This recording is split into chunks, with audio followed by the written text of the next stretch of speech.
Viidiyoon kun shamarran ilaallata. Waa lama waa sadii irraa dubbanna. Dheeraadha yoo haga xumuraa dhaggeeffachuu hin dandahini ofirraa dabarsaa. Ammas hanqinoota dubartootaa fi rakkina kenna warri dhaga'uun feene namoonni tokko akkasumatti agreesiivii ta'anii ka'aara waan jiraniif viidiyoon kun waa'ee sanii haasa'uu deema ofirraa dabarsaa. Tokkoffaa irratti waa'ee qaraatii iimootii fi wantoota garaagaraa dubartoota markaata keessa jiranii wal qabatee haasa'uu deema. Itti aanee haqan atiin abbaa manaa yookiin haadhi manaa jidduu jirurraa waan kallafamee amma ittiin addunyaan tun badaa jirtu takkan isinii hima. An akka naannaa biyya keessa jiru irratti dubbadha. Akka addunyaatti isin irratti ilaallachuu dandeettan. Tokkoffaa dhaamsi an qabu dhaamsa warroota gara bultiin seeniniif. Obboleettii tiyya bareedduuf qaalii fi gaarii uumama ilma namaa keessa rabbiin tolcheessi uumee jedhe. Kagartee suuraa quraanaa maqaa keetiin moggaase suuratun nisaa jedhe. Ammallee rabbiin isihii tana jaalatamtuu godhee barbaadamtuu godheetiniin si uume. Eega rabbiin akkana si uume kabaja mataa keetii tikfadhu. Qaama keessatti taradhu. Akkaataa itti deemtu, akkaataa itti ooltu. Yeroon ati amma irra jirtu kuni na'amani ni darba. Bareedumni keellee ni darba. Waan akkasii himuu waan ilmee ati arkachuuf deemtu irraa hin feene takka ufii keetii hin godhin. Yeroon kun jaarraa 21ffaadha. Wanni ati har'a dalayde ilmaan tee bira gahuu isaa shakkiin qabu. Ammallee filannaa kee tolchi malee eega filatte hin baxaraanin. Filannaa tolchuu hin dandeetta. Eega filatte garuu wanni ati dalaydu rabbii walissi buusa. Daangaa rabbii si tarkaanfachiisa jechuudha. Akkuma beekamu world system yookiin addunyaan tun akka isiin itti jiraattu liidaraan yookiin mootummaa filatteetiniin. Mootummaan kun tarmiidhaan filannaa mataa isaa danda'e qaba. Akkasuma bultiin ilma namaa tunillee addunyaadhaan wal fakkeessuu dandeenya. Atiin abbaa manaa jalqaba eenyu akka ta'u filachuu mirga qabda. Eega filatte booda garuu isa ajajuu fi ajajuu dhabuun abtuu him. Isarra jirti malee sirra hin jirtu. Maaliif jennaan mootummaa biyya takkaa eega filatte booda akkaataa siistama ittiin si bulchu isatu seeraa fi ittiin bulmaata baafata malee ati seeraa fi ittiin bulmaata ati baastee itti kennite fudhachuu danda'a, fudhachuu dhabuu danda'a. Na filadhu eega inniin korojoo isaa bal'isee ati isa filatte booda achi booda akkaataa inni biyya san orgaanaayiz itti gochuu danda'u ati itti himuu hin dandeettullee ni dandeettallee. Natti himuun kee barbaachisu jennaan itti himuu hin dandeettu jechuudha. Kanumaa fi awwaluma nama mana kee si bulchuu eenyu akka ta'e filadhu har'arra dhaabadhu. Fedhii lubbuu teetii irratti hundooftee wantoota garaagaraa sobamtee osoo hin ta'in gad dhaabadhu imooshinaali boru eenyu waliin imalee gara jannataa deema jedhii har'arra dhaabadhu boruu kee ijaarradhu takkaffaa. Lammaffaa warra bultii keessa jirtan jechuudha. Rakkina yeroo ammaa akka naannaa keenyatti yookiin akka Oromiyaatti yookiin akkuma waliigala uummata keenyaa irra jiru kabajaa waliif qabaachuu. Bultii keessatti wanti akka kabajaa murteessaan hin jiru. Waan kana rabbiin anaafillee haa kennu hunda dubartoota kennaafillee haa kennu. Kabajaan waa hundaa ol dirqama. Namni tokko eegaa waliin bultii ijaarate booda wal kabajuun bikka walii qabaachuun dirqama. Rabbiin quraana keessatti waja'alnaa baynakum mawaddatan wa rahmaa jedha. Rahmataa fi mawaddaa jechuun tuni jaalalarra caalti. Jaalalli maddamee mawaddaati. Mawaddaa jechuun jaalala akkaan daangaa biraa ta'edha. Tana isiin lamaan jidduu kaa'ee jedha. Waan rabbiin isin lamaan jidduu kaa'etan ammoo tikfachuun sirra jirtii jechuudha. Sadarkaa isaatti hundaa'u sadarkaa keetti irratti hundaa'u. Filatte abbaa manaa kiyya jette you must to respect him. Kabajuu ni qabda. Dogoggoruu dandeetta walitti bu'iinsa uumamuu danda'a ilma namaati. Ilkaanii fi arrabnu walitti bu'a. Garuu walitti bu'iinsa san keessatti wal qusachuu uf qusachuu fi nama itti haasoftu kana ammoo malikatti akka haasahaa jirtutti ufitti himuun anaa fi siifillee dhaamsa ta'uu qaba jechuudha. Rakkina gurguddaa Itoophiyaa keessatti deemaa jiru keessaa sababa bultiin diigamuu uummata keenyaa akka ta'u keessaa karaa biyya Arabaa ittiin deeman kana. Walumaa galatti ummanni keenya ijoollee shamaraa gara biyya alaa deemuun isaaniidha sababa diigamiinsa bultiitiif gahee guddaa taphataa jira. Sunillee wallaalarraati. Amma anas biratti waa takka isiniidhaam ijoollee biyyaan ala jirtan jechuudha. Rabbi isin haa tiksu.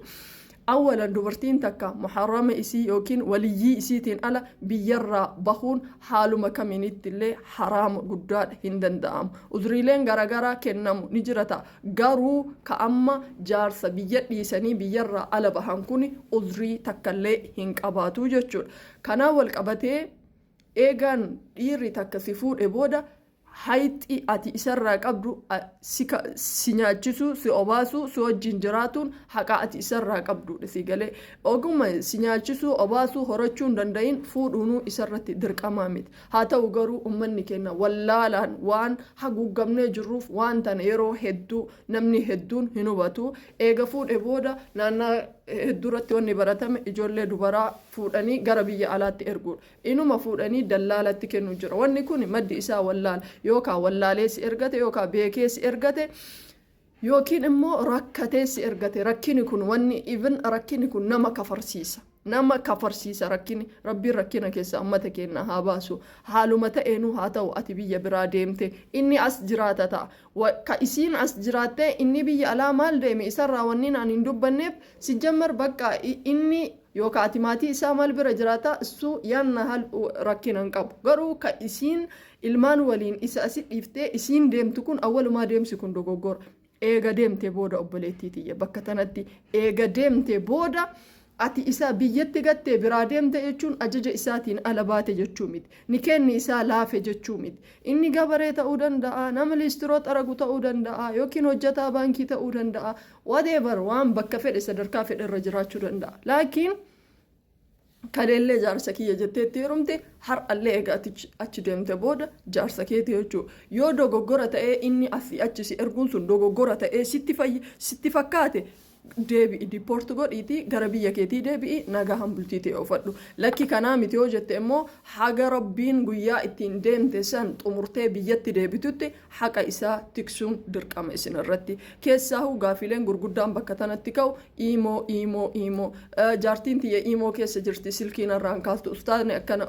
waan hedduu miidiyaa kanarratti haasa'uu hin barbaanne hedduutu keessaan nagaa laayiviidhaan wal qabatee halkan laayivii mana ajnabiyyaa seenanii haasa'uu dhiirota biraa waliin jechuudha garuu namni suni niitii nama tokko eega ta'e booda jechuudha wanni kun dogoggora guddaadha eegaa abbaan manaa tokko dhiira biraa waliin laayivii seentee hin haasahinii jedheetiniin dubartii takka seerateen haasa'uu hin qabdu haasofte harkamte taanaa wanni sun haraama hin danda'amu tasumayyuu haasa'uun illee barbaachisaadha jedheetiniin hin amanu ani jechuudha waan kana namni hedduun sitti hadhaa'uu danda'a garuu dirqama fudhachuu qabna hin danda'amu yoo nama miidiyaa kanarraa fakkeenyaaf barnoota namaaf kennu nama namni sitti hajamu nama qaraasisu nama barsiisu yoo taate فذاك الأمر برسيسي كوتوتي وري تيكتوكا خنرا اللي ربين إرانو قافة وانتف نما قرو كان برسيسني كان قراسيسني أسمرا ما لا يعني كأوفو كتاتو تاتي وروت ربي أباريكيسا ورطائي أكنو متي ساعتي ساني أفر قبو يا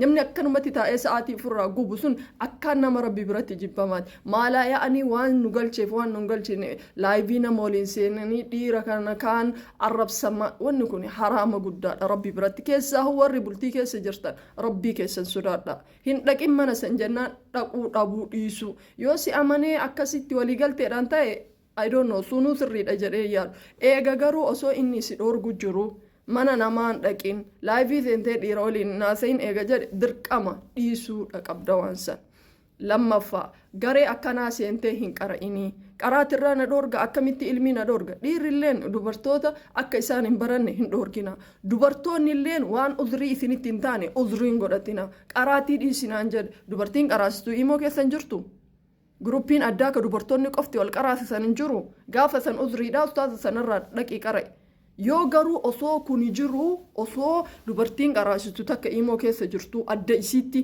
gruppiin durbaa bichaan osoo jiru gruppiin dubartoota dhiira waliin malee walitti makamee hin qara'uu jettee jaarsa kee bilook yoo kagootu taate minaalbaata sararraa jaarsa kee bilook gochuu dandeetta laakiin garuu balbala rabbii ofirraa bilook gochuu hin dandeetta haraama guddaadha wanni sun haraama guddaadha namni jalqaba irratti haqa sirraa qabu abbaa manaa keeti malee ustaaza imoo yookiin markaza san keessa nama jiru yookiin amiira dubbiin tun ni hadhoofti jaalattanii jibbitanii garuu fudhadha ustaaza akkana irratti hin qara'in yoo inni sin jedhe yookiin immoo guruppii kana keessaa si shakkee bay yoo inni sin jedhe guruppii san keessaa bay guruppii biraa seeniiti qara'i yookiin immoo uzrii akkanaan himanna malee yuutiyuub irraa namni qara'uu danda'a kallattiilee hedduudhaan qara'uu danda'a sababa kanaan bultii teessan warri akka peestaalatti itti taphataa jiraattan rabbi sodaadha bor rabbi biratti immoo irraa gaafatamnaaf waan tan irraa haasaha assalaamu alaykum wa rahmatullahi ta'ala wa barakaatuh